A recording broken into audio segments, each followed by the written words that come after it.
naitwa Nestori Erasto ya Mungu. Mimi nimetia nia kugombea jimbo la Kibamba, wilaya ya Ubungo. Kimsingi nimegombea ukiachilia kwamba ni haki ya kikatiba ya Jamhuri ya Muungano wa Tanzania, lakini pia kwa katiba ya Chama cha Mapinduzi kama mwanachama na kiongozi kwenye chama kwa muda. Lakini unapogombea lazima niwe na jambo la kusema. Kwa nini? Maana tuko wengi.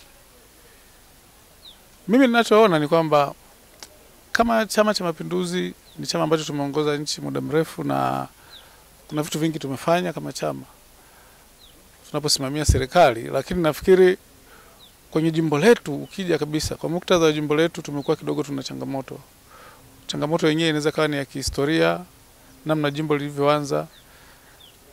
Tulikuwa Kinondoni, tulikuwa kijijini, tumekuwa Ubungo, tuko kata za kijijini. Kwa hiyo tuna changamoto zetu tofauti kabisa na changamoto za mahali pengine huko mjini, za kimiundombinu, za kihuduma za jamii, afya, maji ni shida bado kwenye baadhi ya maeneo. Lakini mimi ninachokiona ni kwamba tunataka tubadilishe mfumo na utaratibu wa kufuatilia haya mambo.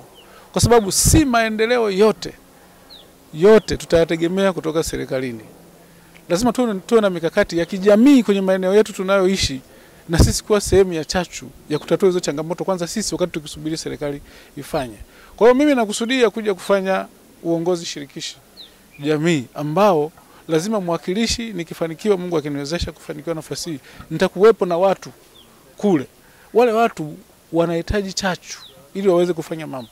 Unaona kuna baadhi ya mitaa watu wamechanga wanajenga mpaka barabara za zege kwa sababu waliweza kujimobilize. Lakini kuna mitaa mingine inahitaji tu kiongozi uje, uwatie moyo, washirikishe na wewe uwe sehemu ya mchango kwenye ile jambo linalofanyika. Utaona watu wanaweza.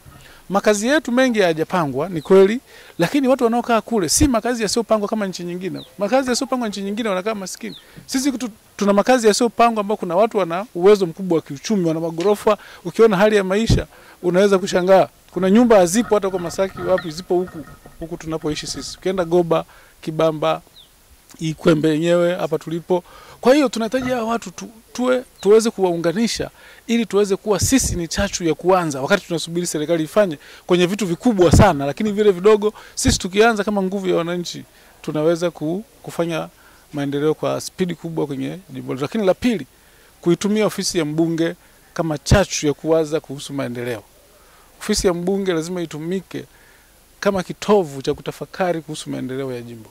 Na rasilimali watu tunao vijana wanamaliza vyuo vikuu ambao wengine hawajabahatika kupata ajira, lakini unaweza kuwatumia hao na kukaa nao kutafakari na kubuni vitu mbalimbali ambavyo vinaweza kusaidia kuchochea maendeleo kwenye jimbo letu.